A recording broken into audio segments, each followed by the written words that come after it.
पहली बात आपने कही कि पति को परमेश्वर क्यों कहा गया।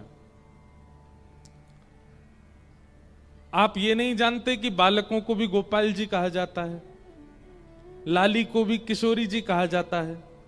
जब लाला को गोपाल जी मानने में हमको दिक्कत नहीं होती, लाली को किशोरी मानने में दिक्कत नहीं होती, पर पति को परमेश्वर मानने में इतनी दिक्कत क्यों? परमेश्वर इसलिए है कि उन्होंने आपका हाथ थामा है और जीवन भर आपकी रक्षा का उन्होंने दायित्व उठाया है। पति का मतलब, पति शब्द का अर्थ क्या होता है? रक्षक।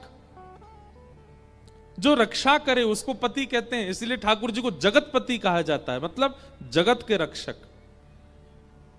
इसलिए उनको परमेश्वर कहा जाता है क्योंकि हमारी रक्षा का दायित्व उन्होंने लिया है। कन्या एक रत्न है और पिता ने अपने उस रत्न को एक पुरुष को दान किया है कि अब इनकी रक्षा तुम करोगे।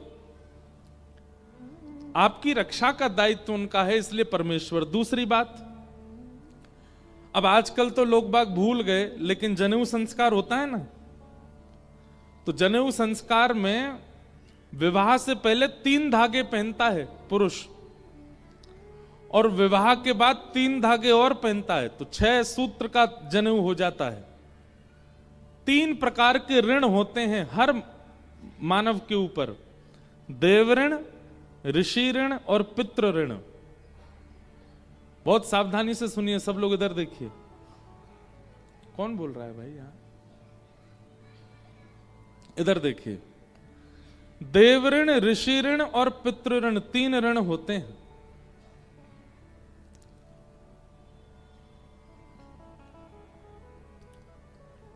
लेकिन विवाह के बाद जनेऊ के 3 सूत्रों में और 3 सूत्र मिला दिए जाते हैं। इसका मतलब पत्नी के ऊपर भी जो ऋण है वो भी पति चुकाएगा। जब तक विवाह नहीं होता तब तक पुरुष अपने ऋणों से मुक्त होता है। जनेऊ धारण करता है तो उसके बाद जो भी पूजा करेगा, यज्ञ करेगा, अनुष्ठान करेगा, उससे उसके ऋण खत्म होते हैं। देवताओं का जो ऋण है, पितरों का जो ऋण है, ऋषियों का जो ऋण है, और विवाह के बाद वो 3 सूत्र और पत्नी की ओर से पहनता है और फिर वो जो कुछ भी करता है उसमें दोनों के ऋण खत्म होते हैं, उसके भी, उसकी पत्नी के भी। वो आपके ऋणों को भी चुकाएगा, वो आपकी रक्षा भी करेगा। इसलिए वो परमेश्वर स्वरूप है और उसको परमेश्वर मानना ही चाहिए। पर आपने यहां कहा कि अगर वो विपरीत अवस्था के हों तो फिर क्या किया जाए? प्रयास कीजिए कि आप अपने भजन से, अपने भाव से, अपने कर्तव्यों से उनको सुधार सको। कई बार ऐसा होता है बंधुओं कि बालक अच्छा नहीं होता हमारा, लेकिन माता पिता उसको त्याग नहीं देते। बहुत ध्यान से सुनिएगा। माता पिता क्या करते हैं? अथक प्रयास करते हैं, खूब प्रयास करते हैं कि कैसे भी करके ये हमारा बालक है, इसको हम शुद्ध करें, इसको हम सुधारें, इसको हम व्यवस्थित करें। और अधिकतर ऐसा होता है कि बालक सुधर जाते हैं, एक समय आने पर बालक व्यवस्थित हो जाते हैं, अपना जीवन जीने लगते हैं। ऐसे ही कई बार पति को पत्नी के प्रति, पत्नी को पति के प्रति विवाह के बाद कई सारे अवगुण दिखने लग जाते हैं। तो उन अवगुणों के प्रति आपको चिंता नहीं करनी चाहिए, बल्कि आपका दायित्व बनता है कि अब हम इसको सुधारें। लेकिन वो प्रयास करने पर भी न सुधरे, न व्यवस्थित हो, बिल्कुल ही राक्षस प्रवृत्ति का हो जाए, आपका मान सम्मान ना करे, आपके अस्तित्व का, आपकी पत्नी व्रत का पालन भी उसको स्वीकार ना हो, बहुत ही ज्यादा ही विषम स्थिति आ जाए, तो ऐसी स्थिति में त्याग ही उचित है। अब लेकिन देखो, त्याग भी 1-2 बात हमारी ध्यान से सुनिएगा। माता सती ने राम जी की परीक्षा ली। भगवान शिव सती को अपने साथ राम कथा सुनाने ले गए थे और काकभुसुंडी जी के द्वारा जब राम कथा सुनी, सब लोग इधर देखिए, ध्यान से सुनिए, फिर नहीं सुनते हैं तो फिर बाद में वही प्रश्न कर देते हैं जो हम बता चुके होते हैं, इसलिए ध्यान से सुनो। सती माता ने राम जी की कथा सुनी स्वयं महादेव के साथ, लेकिन थोड़ा प्रमाद किया कथा में। और प्रमाद क्या किया? व्यास के प्रति प्रमाद भाव रखा। उसकी वजह से सती ने कथा सुनने के बाद भी राम जी के रूप को पहचान नहीं पाई। और जब वन में राम जी को विचरण करते हुए देखा तो सती ने जाके उनकी परीक्षा ली। सबको कथा पता है, परीक्षा लेकर के लौट करके आई तो शंकर जी ने पूछा कहां गई थी आप? तो आकर के कहा कि आपने तो दूर से प्रणाम किया था, मैं पास से प्रणाम करने गई थी। एक तो राम जी की परीक्षा ली, ऊपर से शंकर जी से आगे झूठ बोल दिया। अब कथा प्रसंग सबको पता है, विस्तृत है। तब शंकर जी ने क्या किया? जब सती के प्रति उनके मन में भाव आया कि अब ये मेरी गृहिणी योग्य नहीं है, तब शंकर जी ने क्या किया? तन से सती का त्याग नहीं किया। तन से तो रह रहे हैं साथ में, पर मन से सती का त्याग कर दिया। कई बार स्थिति ऐसी बन जाती है कि हमारे पति या हमारी पत्नी वो चाह करके भी नहीं सुधर रहे हैं, तो फिर हम क्या करें? अब उम्र इस स्थिति में आ चुकी है, बच्चे बड़े हो चुके हैं कि अब त्याग ऑप्शन नहीं है। तो ऐसी स्थिति में क्या करना है? निर्वहन करना है, संग रहना है, पर मन से त्याग देना है। लेकिन स्थिति बहुत ही ज्यादा भयावह हो जाए, बिल्कुल वैसी है, तो फिर त्याग ही उचित है। पर हमारा ऐसा मानना है कि पत्नी के पत्नित्व में यदि सामर्थ्य होगी तो पति को सुधार ही देंगे। पति के पतित्व में यदि सामर्थ्य होगी तो पत्नी को सुधार ही देंगे। कहीं ना कहीं दोष आप में भी है, कमी आप में, इसीलिए आप उनको सुधार नहीं पा रहे हैं, उनको व्यवस्थित कर नहीं पा रहे हैं। इसलिए परमेश्वर वाला आपका प्रश्न हमने बता दिया। दूसरी बात हमने बता दी। अब स्थिति, डिसीजन आपको लेना है। हम केवल समाधान 3-4 बता देंगे, ऑप्शन 4 दे देंगे, चारों सही हैं, पर सबसे ज्यादा उचित कौन है, यह निर्णय आपको लेना है। किसी ने कहा नवयुवक को एकादशी करनी चाहिए, और एकादशी करने का फल क्या होता है? भैया देखो, सबसे पहली बात, फल की कामना से अगर एकादशी कर रहे हो तो बिल्कुल मत करो। फल की कामना से जो भी करना है वो देवताओं का यजन कीजिए। अगर श्री कृष्ण के संबंध की कोई बात करनी है तो फिर फल मत सोचिए उसमें, क्योंकि स्वयं श्री कृष्ण गीता में कहते हैं कर्म फल त्याग, फल की इच्छा से मेरा भजन मत करो। कृष्ण भक्ति का नियम है, कर्म हम करेंगे, फल उनके हाथ में, वो क्या देना चाहते हैं। बाकी के देवी देवताओं के समय में ऐसा रहता है कि आप कर्म करते हैं और फल की इच्छा रखते हैं। हमने दुर्गा मैया के ऊपर ये चढ़ाया, ऐसी ऐसी आराधना की, अब उसका फल दुर्गा मां हमको देंगी।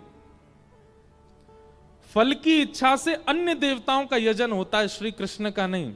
और दूसरा प्रश्न आपने कहा युवाओं को एकादशी करनी चाहिए। निश्चित करनी चाहिए, 100% करनी चाहिए। बल्कि वृद्धों को हो सके तो उद्यापन कर देना चाहिए, पर युवाओं को तो निश्चित करनी चाहिए।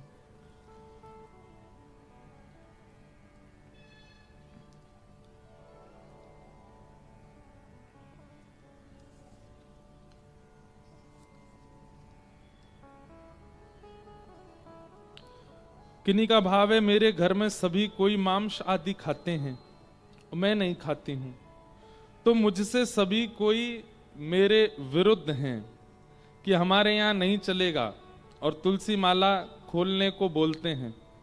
क्या गुरुजी मैं गलत कर रही हूं? और मेरे घर मांस बनता है, इसलिए मैं लड्डू गोपाल जी को भोग नहीं लगाती, दे सकती हूं। मुझे बहुत रोना आता है कि मैं उनकी सेवा नहीं कर सकती, तो क्योंकि प्रेमानंद महाराज जी ने बोला था कि जिस पात्र में मांस आदि बनाया गया है उस पात्र में आप भोग नहीं लगा सकते हैं। क्या करना चाहिए?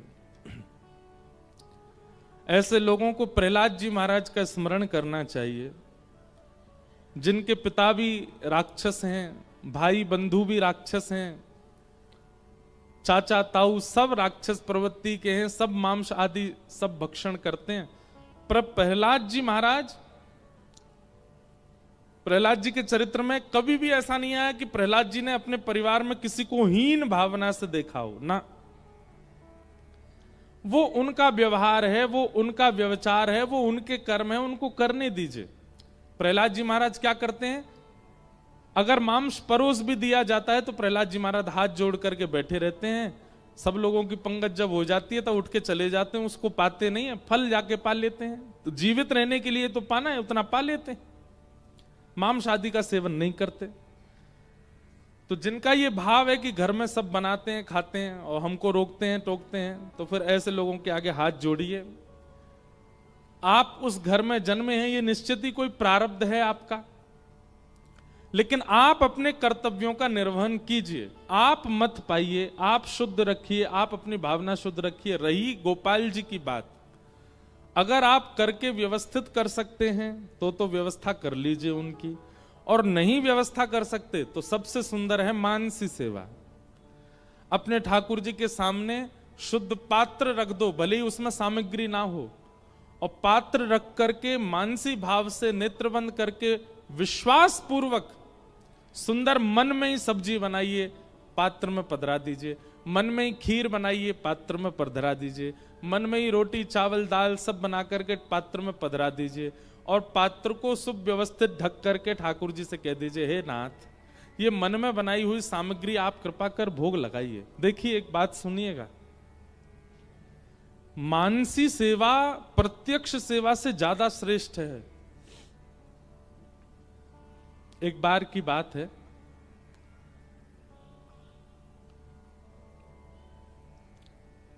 एक मंदिर के गुसाई जी ने उद्घोषणा की, क्या,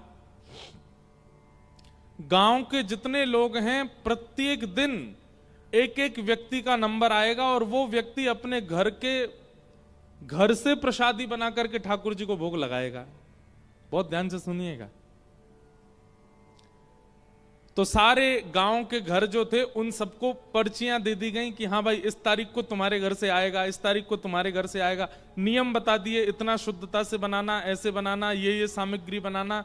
सब लोगों को अपना सौभाग्य लगने लगा कि भाई मंदिर की प्रसादी हमारे घर से बन के जाएगी। उन्हीं घरों में एक परिवार था जो बिल्कुल दीनहीन था, उनके पास ज्यादा व्यवस्था नहीं थी। एक बार यदि प्रसाद पा लेते थे घर के लोग तो 3 दिन तक भोजन नहीं बनता था। अब उनके यहां मंदिर से प्रस्ताव आया कि भाई आपको अपने घर से भोजन बना के इस तारीख को भेजना है, और भोजन भी थोड़ा मोड़ा नहीं बनेगा, इतना बनेगा कि वो प्रसाद लगने के बाद पूरे गांव में बटेगा। अब वो घर के लोग बेचारे प्रसन्न हो कि दुखी हो? क्यों? प्रसन्न तो इसलिए हो रहे थे कि ठाकुर जी ने हमको चुना सेवा के लिए, पर दुखी इसलिए हो रहे थे कि हमारे पास सामग्री नहीं है, बनाएं क्या।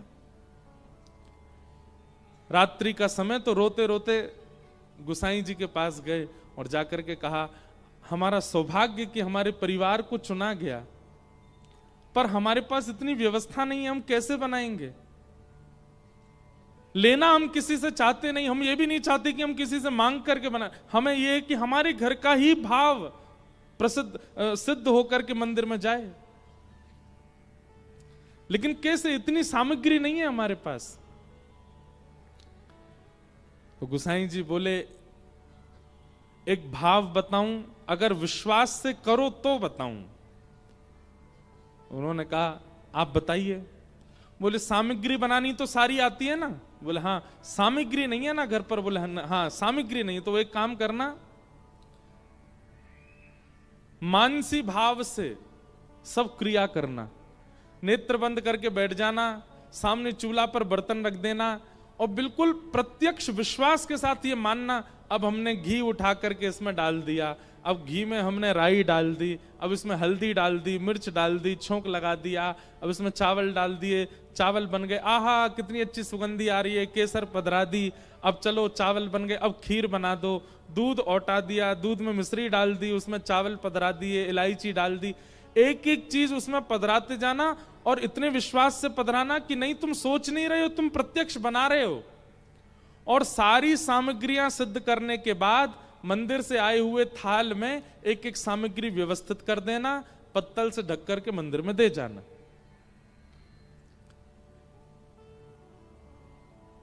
अब जिन परिवार को ये बात बताई गई वो लोग गए और जाकर के उन्होंने पूर्ण भाव से, बहुत ध्यानपूर्वक सुनिएगा, पूर्ण भाव से नेत्र बंद किए और मन में भाव रखा, हाँ ठाकुर जी आपके भोग के लिए सामग्री बन रही है, बढ़िया, हमने गोबर का चौका लगाया है, गोबर की सुगंधी आने लगी उनको, हमने चूल्हा चेता दिया, उसके ऊपर कढ़ाई रख दी, इसमें जल डाल दिया, चावल पका दिए, इधर सब्जी बन रही है, छोटी बिटिया आलू अमनिया कर रही है, यहाँ पर मिर्च काटी जा रही है, यहाँ से धनिया रखे जा रहे हैं, सब सामग्री बन रही है, ये सब्जी बन रही है, ये दूध घर की सामग्री बन रही है, ये रोटी बन रही है, सब सामग्रियां यथावत जैसे जितनी देर में सिद्ध होती हैं उतनी देर लगा करके विश्वास के साथ उन्होंने मन में सिद्ध की।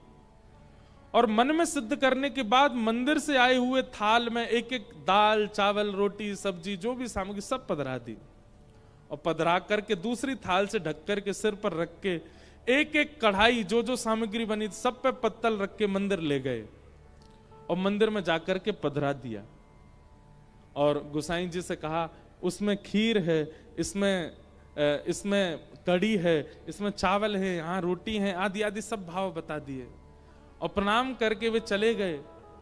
गोसाई जी बोले सरकार आज एक ऐसे घर की सामग्री आई है जहां सामग्री नहीं है पर भाव पूरा है, आप कृपा करके स्वीकार कीजिएगा। खाली बर्तन, खाली सामग्री सामने पधरा करके और तुलसी जी ठाकुर जी के आगे रख के कपाट बंद करके सब चले गए। एक घंटा बाद जब लौट करके आए तो सबको यह था कि भाव से बनाया, ठाकुर जी भाव से स्वीकार कर लेंगे, लेकिन लौट करके जब कपाट खोल करके भीतर गए तो जो जो सामग्री विचार की थी, जो जो विचार में, मानो खीर अगर थोड़ी थोड़ी पीली सी थी केसर के रंग के कारण, तो भीतर प्रवेश करती जैसी सामग्री मन में सोची थी वैसी सामग्री प्रत्यक्ष प्रकट हो गई और ठाकुर जी ने सबका भोग लगा लिया। और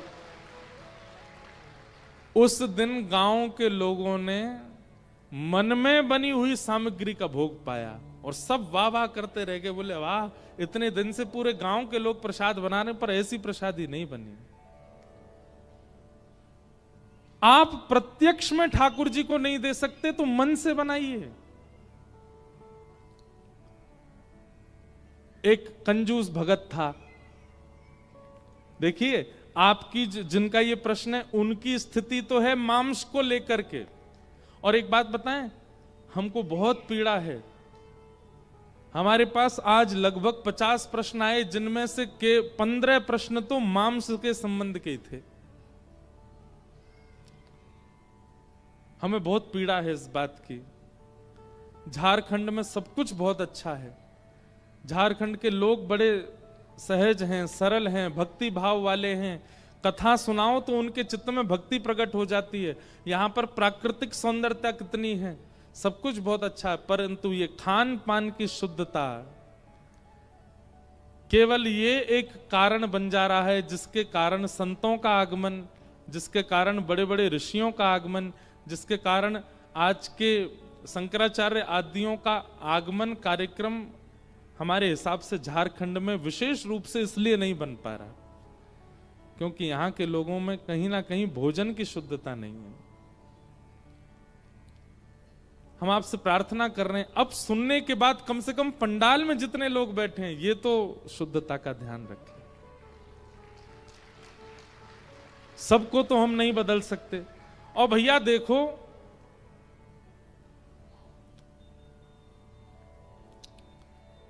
केवल जीव का स्वाद है, जीव के स्वाद के लिए एक पशु मारा जाता है।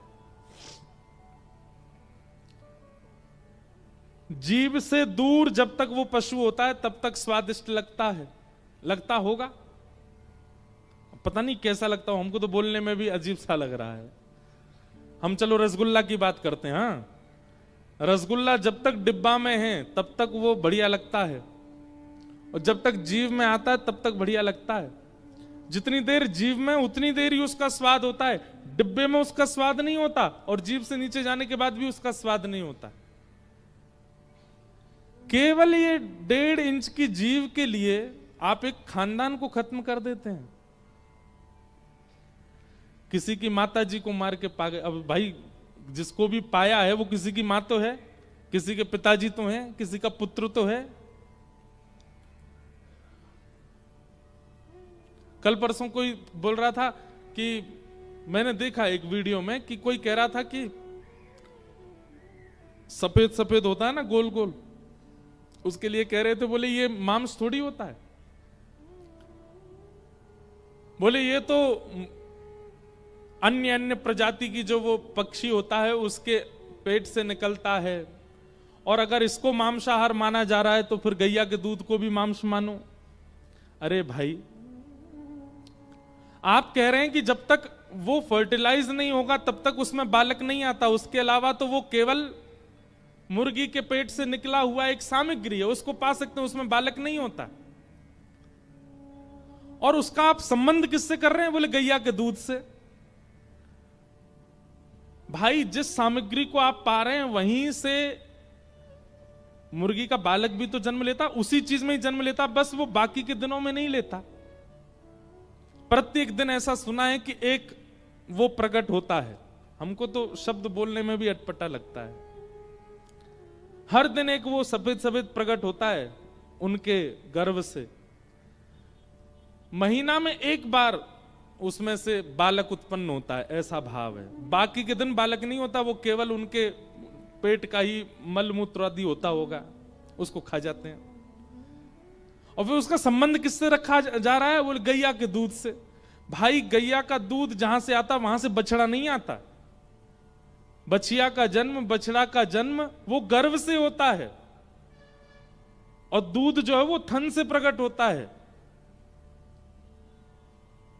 दूध का काम है, दूध का कार्य है, वो पीने के प्रयोग में ही आएगा, वो सेवन के प्रयोग में ही जाएगा, उससे बनने वाली वस्तुओं से मानव हित, मानव कल्याण आदि होगा, वो उसी के लिए ही है। पर इन जीवों का,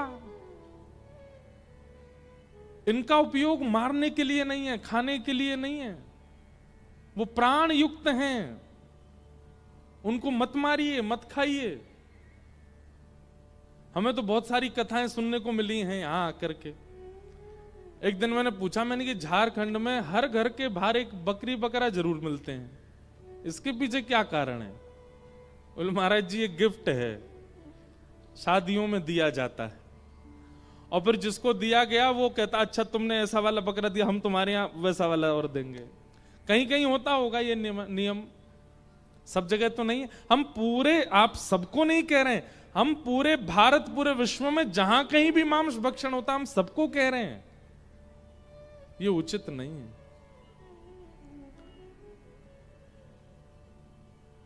इसका विरोध होना चाहिए।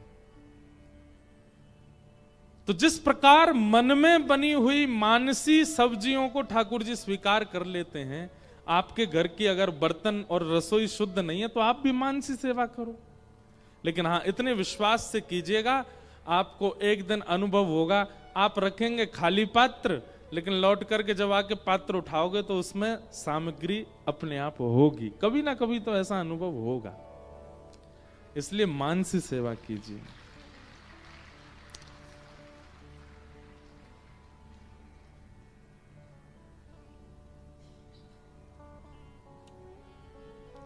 किन्हीं का इस प्रश्न है, अगर स्त्री का मन ना हो विवाह करने का, उसकी शादी समाज के डर से करनी चाहिए या स्त्री की बात को माता पिता को मान लेना चाहिए? किन्हीं का भाव है वे जब से भक्ति मार्ग में आए हैं उन्हें विवाह करने की इच्छा नहीं है, पर माता पिता मेरे विवाह करना चाहते हैं, कृपया मार्गदर्शन कीजिए। देखिए, हम अपनी कथा में कहते हैं कि माता पिता जो हैं वो सर्वोपरि हैं,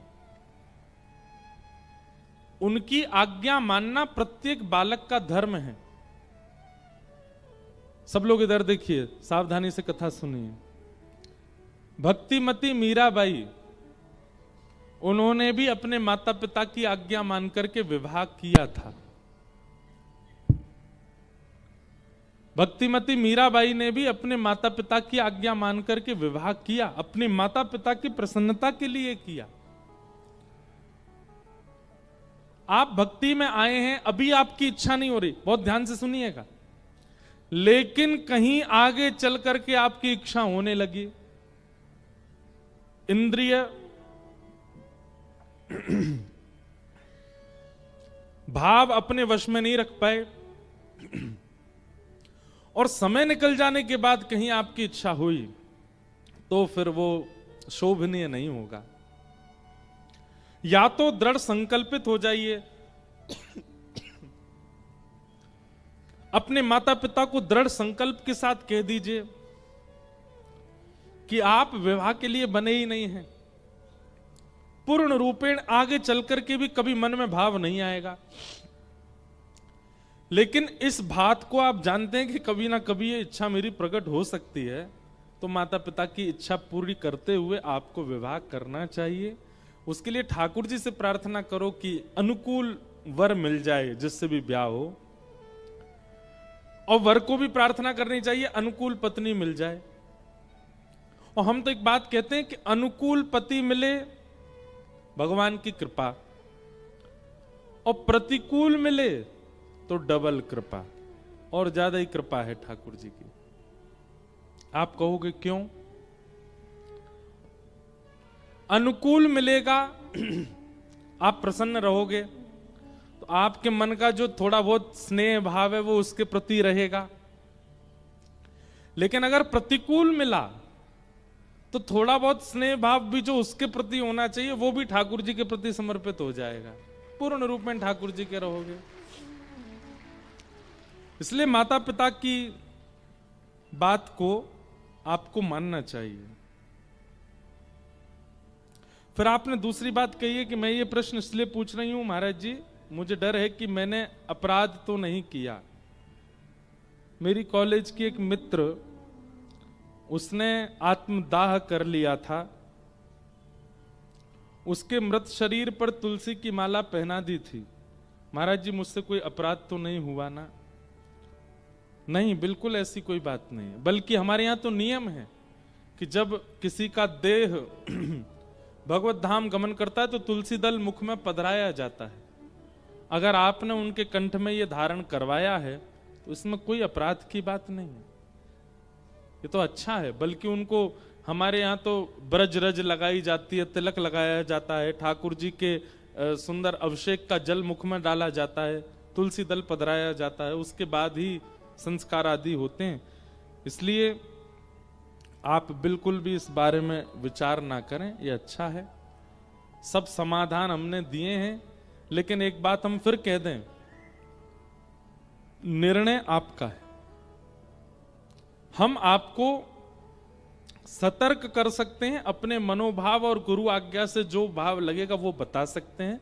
निर्णय आपको लेना है कि आपको क्या करना, उचित और अनुचित, ये दोनों बात हम बता देंगे। तो इस प्रकार कुछ प्रश्न हैं। अब प्रश्न तो बहुत सारे हैं, अब पता नहीं सब मिक्स हो गए हैं।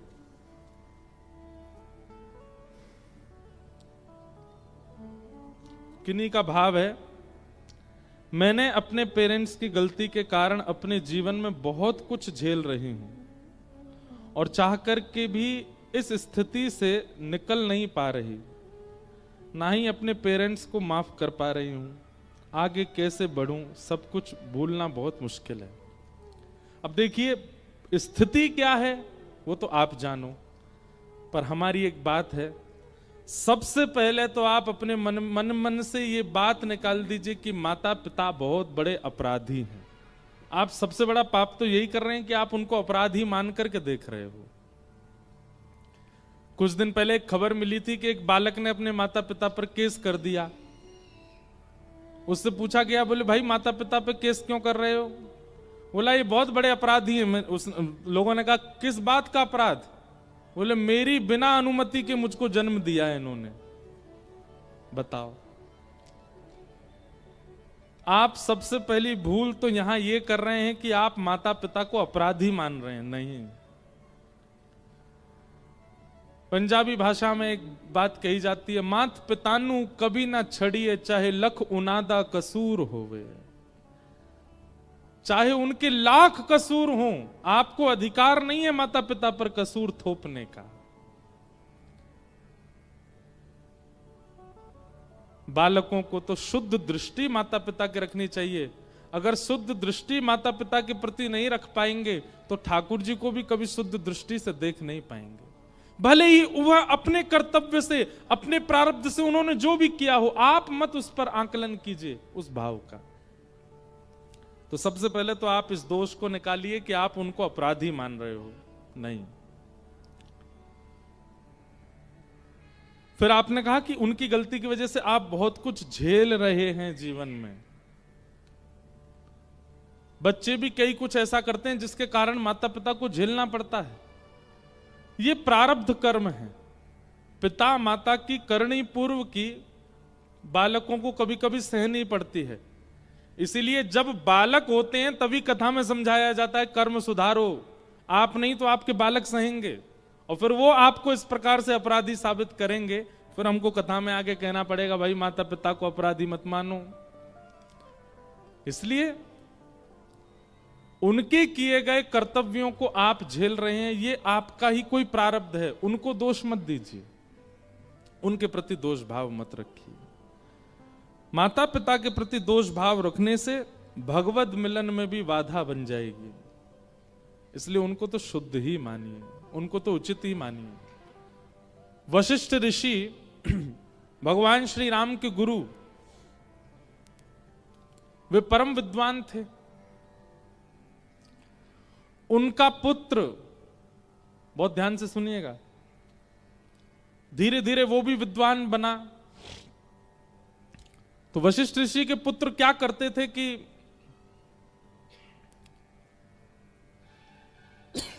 बड़े बड़े समायोजनों में जाते थे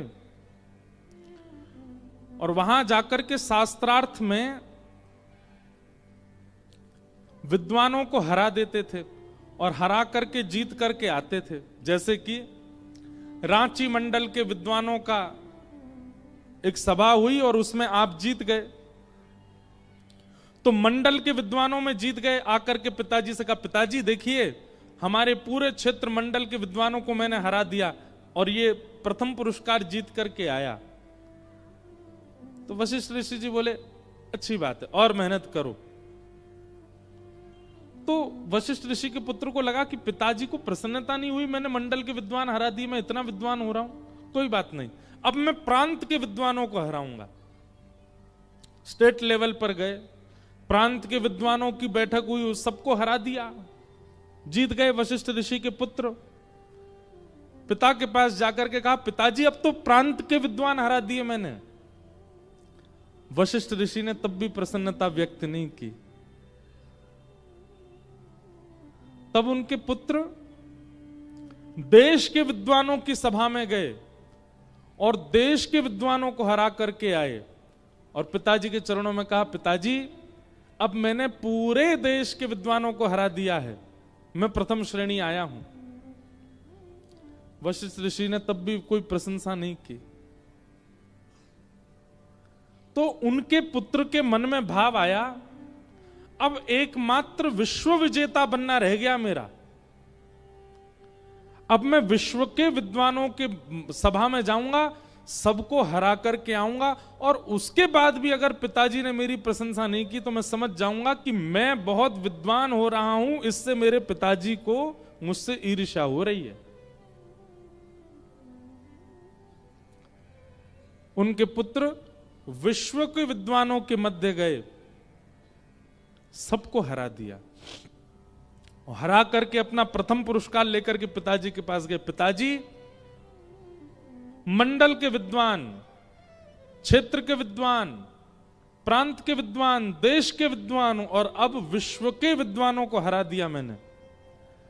अब आपके पुत्र से बड़ा विद्वान है नहीं इस देश में, इस पूरे ब्रह्मांड में कोई। ये मेरा प्रथम पुरस्कार। वशिष्ठ ऋषि ने उस पर भी कोई ज्यादा विशेष प्रसन्नता व्यक्त नहीं की।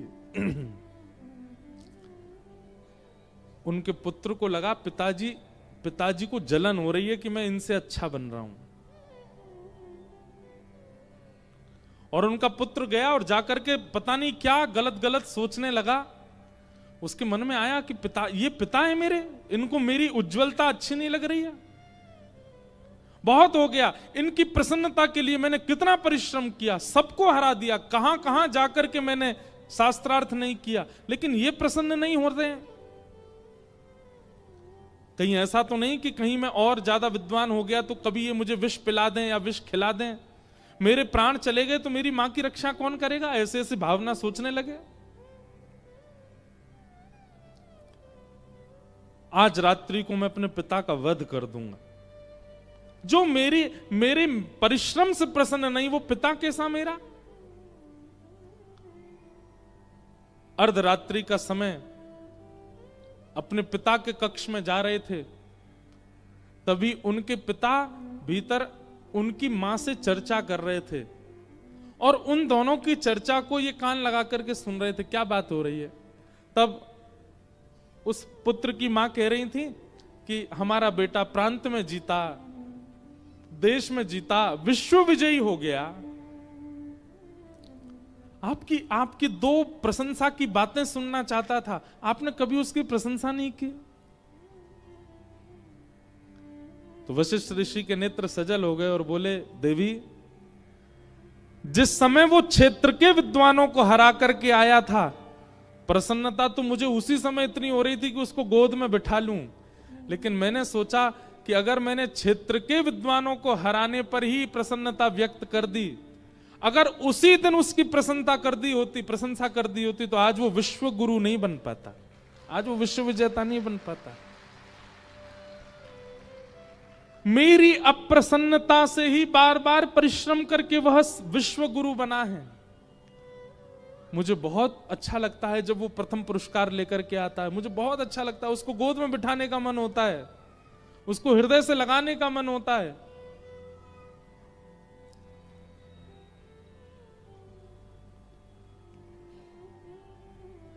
बालकों को कभी दिखना चाहिए कि जिस समय उनका जन्म हो रहा था उनके माता पिता की स्थिति क्या थी, उनकी मां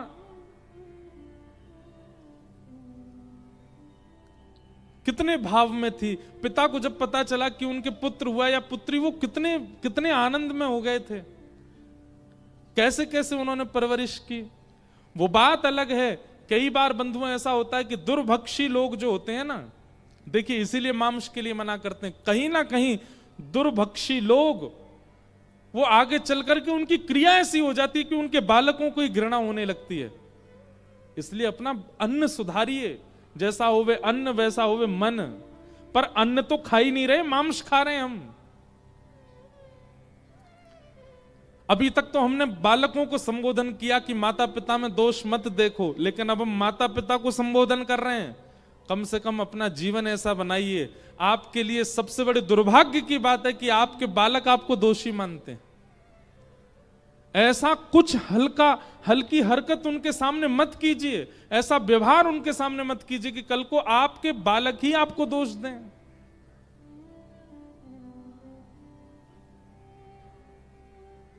और विशेष रूप से देखिए, ये तब होता है जब मां को पिता के द्वारा प्रताड़ना सहनी पड़ती है ना, तब बालकों का सम्मान घट जाता है पिता के लिए।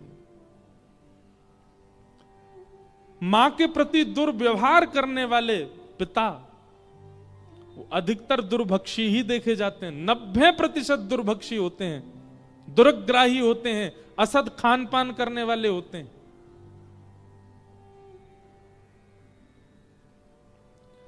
बालकों को बड़ों में दोष नहीं देखना चाहिए, ये बालकों के लिए सीख है। और बड़ों को ऐसा कुछ नहीं करना चाहिए जिससे बालक उनके प्रति दोष भाव रखें।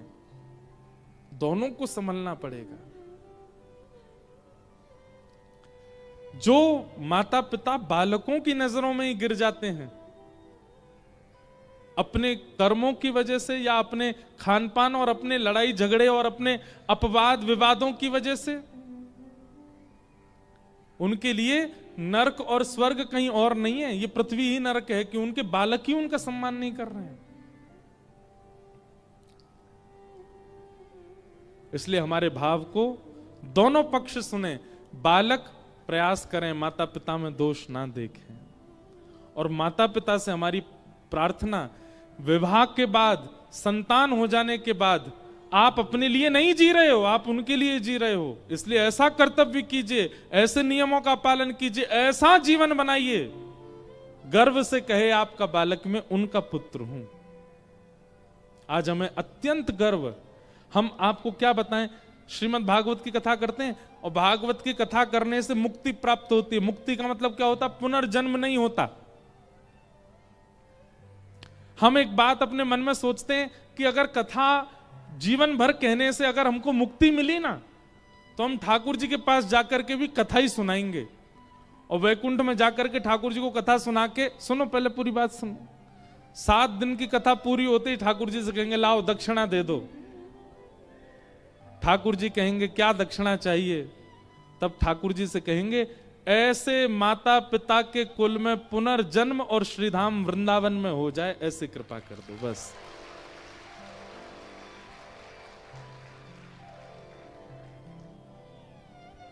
हम शान से कह सकते हैं, हम गौरव से कह सकते हैं, हम पूरी दुनिया में डिंडोरा पीट के कह सकते हैं कि हम ऐसे पिता के पुत्र हैं जिनकी कृपा से आज कितने सारे बालकों को हम भक्ति पथ स्वयं भी चल रहे हैं, उनका हाथ भी पकड़ के ले चल रहे हैं। हमारे पिताजी की कृपा से, हमारी माता जी की कृपा से आज हम आप सबके सामने बैठ करके भागवत जैसे ग्रंथ पर कुछ कहने का प्रयास कर पा रहे हैं। बालकों को निश्चित चाहिए माता पिता के प्रति दोष बुद्धि ना रखे, पर माता पिता को भी चाहिए इतनी हल्की हरकतें ना किया करें कि बालकों की नजरों से ही गिर जाएं।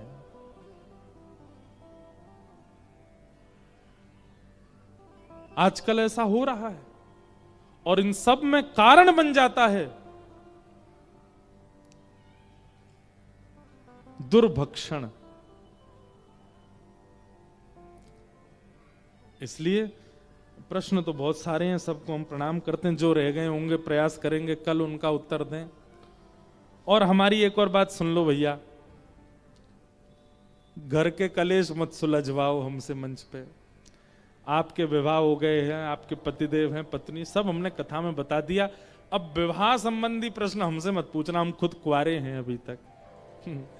तो संबंध में ऐसे प्रश्न पूछो जिनसे हमें बताने में भी हमारा संशय दूर होता हो, आपका संशय दूर होता हो और इतने हजारों लोग जो बैठे हैं इनका संशय भी दूर हो। तो जो प्रश्न रह गए उन पर प्रयास करेंगे, कल प्रकाश डालें। और कल जो प्रश्न करें लोग, वो प्रश्न कुछ ऐसे कीजिएगा जिनसे थोड़ा और लोगों का भला हो सके। बोलो वृंदावन बिहारी लाल की जय। आइए आज की कथा में प्रवेश करें और कथा बहुत ध्यान से सुना कीजिए। हमको बहुत कभी कभी गुस्सा आता है, कब? जब ऐसा प्रश्न देखने को मिलता है जो हम पहले ही बता चुके हैं जिसका उत्तर, तब हमको लगता है सुनते नहीं है ध्यान से कथा। कभी कभी हमको लगता है इनका नाम नंबर मिले तो इनको फोन करके डांटे, हे भाई तुम परसों कथा नहीं सुन रहे थे, हमने बताया तो था, फिर भी पूछ रहे हो हमसे। तो इसलिए बहुत सावधानी से कथा सुना कीजिए। आपका बगल वाला हिलता है, आपका मन पहले मचल जाता है। बहुत ध्यान से सुना कीजिए कथा।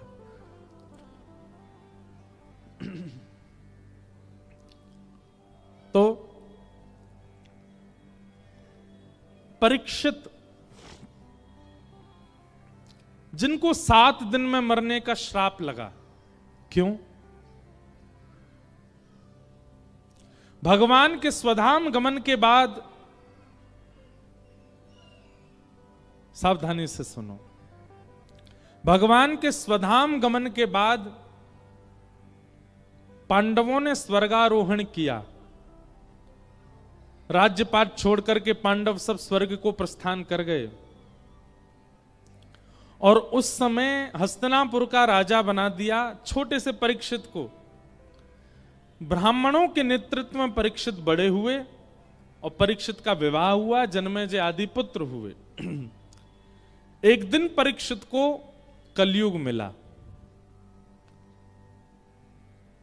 कलयुग को परीक्षित ने पृथ्वी छोड़ करके जाने की आज्ञा की, पर कलयुग बोला नाथ ये संभव नहीं है। ब्रह्मा ने युग व्यतिक्रम किया है, सतयुग, त्रेता, द्वापर, कलयुग, ये चारों क्रमशः आते रहेंगे। सतयुग के बाद त्रेता, त्रेता के बाद द्वापर, द्वापर के बाद कलयुग। अब द्वापर चला गया, मेरी बारी है। परीक्षित ने कहा द्वापर कब गया? बोले जिस समय भगवान श्री कृष्ण धरती से अपनी लीला पूरी करके गए उसी दिन द्वापर चला गया था और मेरा जन्म हुआ था, कलयुग आ गया था। परीक्षित बोले हम तुमको रहने तो नहीं दे सकते पृथ्वी पर। तब कलयुग ने कहा आप एक काम कीजिए, कुछ स्थान दे दीजिए, मैं वहीं रहूंगा। बहुत बड़े आश्चर्य की बात है और बहुत बड़ी विडंबना की बात है कि कलयुग इतने विकसित ब्रह्मांड में केवल 5 स्थानों पर रहता है। कितने स्थानों पर? 5।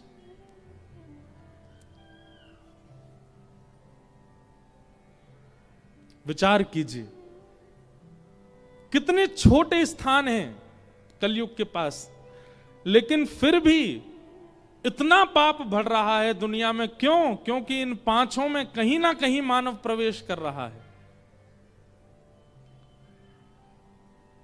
हम हाथ जोड़ करके निवेदन करें आपसे, आप जीवन में कुछ मत त्यागिए, लेकिन इन 5 बातों का त्याग कर दीजिए जो अभी यहां बताई जाएंगी।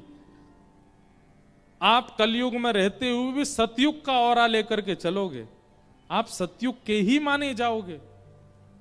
वो पंच स्थान कौन कौन से? द्यूतम पानम स्त्रियः सूना यत्रा धर्मश्चतुर्विधः पुनश्च याचमानाय जात रूप मदात् प्रभो। सबसे पहला स्थान द्यूतम, जुआ। जुए में कलयुग रहता है।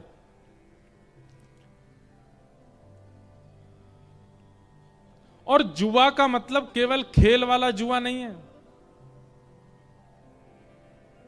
आप लक्ष्मी का जहां कहीं भी असदव्यय करते हैं, आप लक्ष्मी को जहां कहीं भी दांव पर लगाते हैं, वो सब जुआ कहलाता है।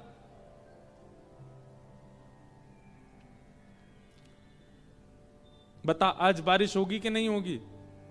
नहीं होगी। अरे होगी। नहीं होगी। अरे होगी। लगी 500 की शर्त, जुआ हो गया।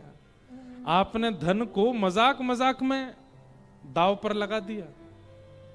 वो धन नहीं है, वो रुपया नहीं है, वो लक्ष्मी है।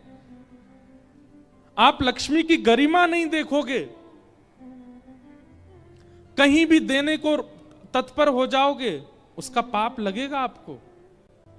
हमारे हिंदू वैदिक सनातन धर्म में लक्ष्मी को धन स्वरूप क्यों बताया गया?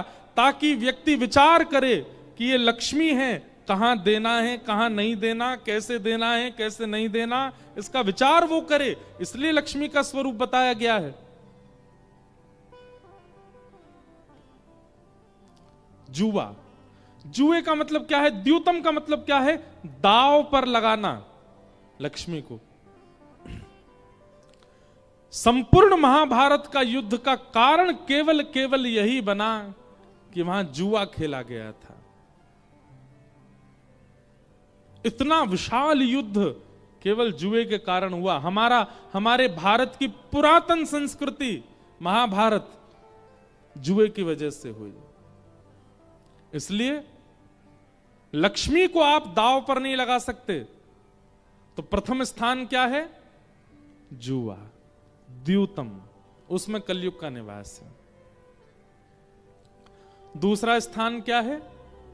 पानम, जीव पर धारण करने वाली कोई भी असद वस्तु, चाहे वो मदिरा है, चाहे वो मांस है, चाहे वो तंबाकू है, चाहे वो सिगरेट है, चाहे वो बीड़ी है, चाहे वो गुटखा है, चाहे वो किसी भी प्रकार की असद वस्तु है,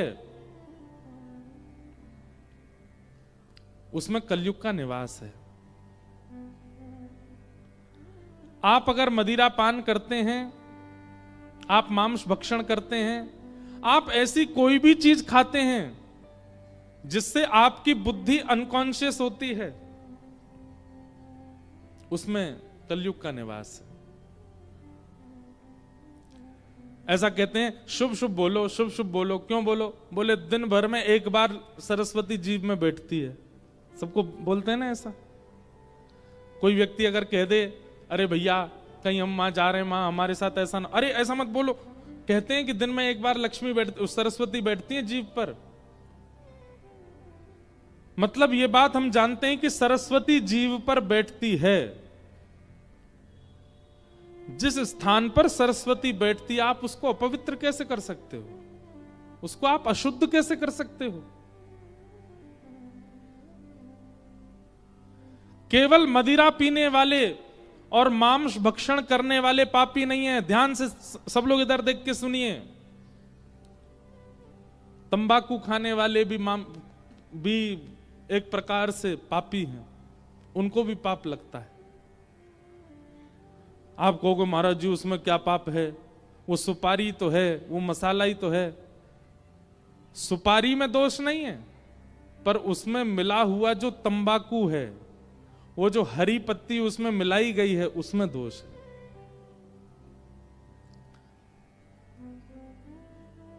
हमारे शास्त्रों में तो ऐसा भी कहा गया कि तंबाकू का जो सृजन हुआ है वो तामसी, अब बहुत बड़ी कथा है वो तो नहीं सुनाऊंगा मैं। तंबाकू बना कैसे? झारखंड में तंबाकू की खेती होती है। यहां पे खेत होते हैं कि नहीं? नहीं होती। आपने देखी है कभी तंबाकू की खेती? क्या फायदा, देखना भी क्यों है? पर एक बात बताएं, तंबाकू का खेत लगता बहुत अच्छा है, हरा भरा, बिल्कुल घना हरा भरा रहता है, बहुत अच्छा लगता है देखने में। लेकिन उसकी खास बात यह है कि जैसे गेहूं की खेती में, धान की खेती में, गन्ने की खेती में प्रोटेक्शन के लिए बाउंड्री लगाई जाती है कि कहीं जानवर भीतर घुस के खत्म ना कर दें। कई जगह नील गाय चली जाती हैं, गैया चले जाते हैं, गधे चले जाते हैं जाके और पूरे उसको खेत को उजाड़ देते हैं। तंबाकू की खेती करने वाले को एक फायदा है कि उसको बाउंड्री नहीं करवानी, क्योंकि गधे भी नहीं जाते उसमें, खाते ही नहीं है। आपकी गन्ने की खेती है, हाथी उजाड़ देंगे। अन्य अन्य खेतियां हैं तो जानवरों से भय हो सकता है, पर अगर आप तंबाकू की खेती करोगे तो उसमें गधे भी नहीं जाएंगे, क्योंकि उसको केवल मानव खाता है और कोई नहीं।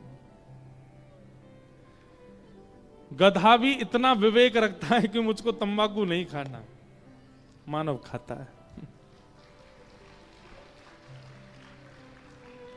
इसलिए भैया, मदिरा पान, मांस भक्षण और गूंज रही है आवाज, मदिरा पान, मांस भक्षण और तंबाकू का सेवन, इन सब में कलयुग का निवास है। तो द्यूतम यानी कि जुआ, पानम यानी कि असद अभक्षण, स्त्रिय यानी कि पर स्त्री पर पुरुष संग, उसमें कलयुग का निवास है। दुनिया में सबसे बड़ा व्रत क्या है? सदा एक के रहना। जिससे विवाह हुआ उसी के रहो।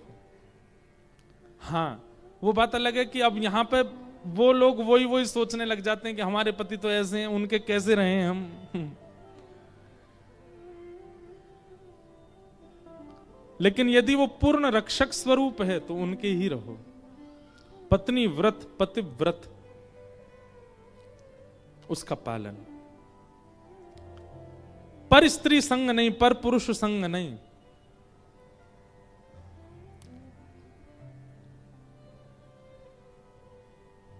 एक बार एक कन्या के, एक बहुत बड़े सिद्ध महापुरुष ने, कन्या ने उनको प्रणाम किया, तो कन्या नहीं थी, विवाहिता थी। उन्होंने प्रणाम किया तो महापुरुष बोले, बिटिया बताओ क्या वरदान चाहिए? बोले बस एक वरदान दे दीजिए कि हमारे पतिदेव जो हैं वो सदा आनंद में रहें, प्रसन्न रहें, उनको कोई दिक्कत ना हो। तो सिद्ध महापुरुष ने नेत्र बंद करके देखा और तुरंत कहा, बिटिया तुम्हारे पुत्र तो, तुम्हारे पतिदेव तो कल का सूर्योदय देख ही नहीं पाएंगे। आज रात्रि ही उनकी मृत्यु निश्चित है।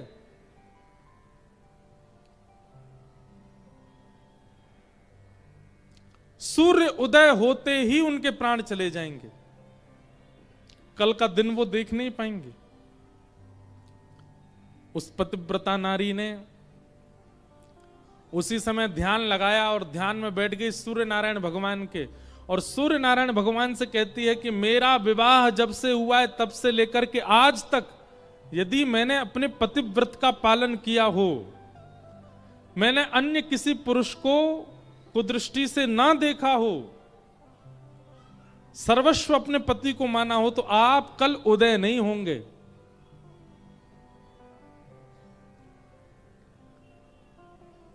और शास्त्र प्रमाण है, उस पत्नी के उस संकल्प से, व्रत से, तप से सूर्य नारायण प्रकट नहीं हुए। 7 दिनों तक अंधेरा ही रहा पृथ्वी पर। 7 दिन में जब पृथ्वी की स्थिति बिगड़ने लगी, वनस्पतियां नष्ट होने लगी, वायुमंडल में विष आने लगा, लोगों की मृत्यु होने लगी बिना सूर्य के प्रकट होने के कारण, तब ब्रह्मादि देवताओं को आकर के सूर्य नारायण से कहना पड़ा आप प्रकट क्यों नहीं हो रहे हैं? बोले कि एक पतिव्रता नारी ने संकल्प लिया है कि यदि उसने पातिव्रत धर्म का पालन किया हो तो मैं उदित ना हूं। उसने इतने कठोर पातिव्रत धर्म का पालन किया है कि मैं उसकी बात को टाल नहीं सकता। तब ब्रह्मादि देवताओं ने आकर के उस पतिव्रता नारी से कहा हम तुम्हें वचन देते हैं तुम्हारे पति को कुछ नहीं होगा, लेकिन तुम अपना तप तोड़ दो, सूर्य को प्रकट होने दो। तब सबसे वचन धरवा लिया, बोले मेरे पति के प्राण तो नहीं जाएंगे ना सूर्य उदय होते? बोले बिल्कुल नहीं जाएंगे। जब उन्होंने ये वचन लिया, सूर्य उदय हुए, उनके पति सुरक्षित, देवताओं ने रक्षा की उनकी। इस दुनिया में सबसे बड़ा व्रत है, इस दुनिया में सबसे बड़ा व्रत है पत्नी व्रत और पतिव्रत। सब जगह पतिव्रता की बातें कही जाती हैं, पतिव्रता नारी, पतिव्रता नारी, हरे पत्नी व्रत पति भी होना चाहिए। ये जो कौन सा व्रत होता है जो पत्नी करती है? करवा चौथ का व्रत। पता नहीं क्यों ये वैसे शास्त्रीय बात कहीं है नहीं, पर एक व्रत पति को भी करना चाहिए अपनी पत्नी के लिए, उसको भी करना चाहिए। केवल पत्नियां पतिव्रत का पालन करती हैं, वो पति के लिए सब कुछ पति कुछ नहीं करे ऐसा नहीं, उसको भी करना चाहिए। अपनी पत्नी के अलावा और पत्नी पति के अलावा किसी के प्रति भी कोई भाव दूषित ना रखे। अगर रखे तो उसमें भी कलयुग का निवास। तो पहला द्यूतम यानी कि जुआ, दूसरा पानम यानी कि अभक्ष सेवन, तीसरा पर स्त्री गमन, पर पुरुष गमन, और चौथा हिंसा, लड़ाई झगड़ा मार काट, बेफिजूल के बाक बकवाद, इन सब में कलयुग का निवास। और 5वां और अंतिम स्थान है बिना मेहनत के कमाया गया धन, बिना परिश्रम के कमाया गया धन। ये 5 स्थानों में कलयुग का निवास है। अगर कोई व्यक्ति इन 5 स्थानों से बच जाए तो समझ जाना कलयुग का उस पर प्रभाव नहीं हो सकता। पर हम आप सब लोगों पर अगर कलयुग का प्रभाव है, अच्छा कलयुग का प्रभाव कैसे पता चलता है? क्रोध अति में आना कलयुग का प्रभाव, काम का अति होना कलयुग का प्रभाव, लोभ का अति होना, काम क्रोध लोभ मोह ईर्षा द्वेष अभिनिवेश अहंता ममता चिंता, ये सब यदि अति में होने लग जाते हैं तो इसका मतलब है आप कलयुग के ग्रास बन चुके हो। आज कोई आकर के सुबह हमसे बोला हमको बहुत क्रोध आता है। आप यदि इस बात को मानते हैं कि आपको बहुत क्रोध आता है तो इसका मतलब यह है कि इन 5 में से कहीं आपने अपना पैर डाल रखा है। कलयुग तभी आप पर हावी हो रहा है।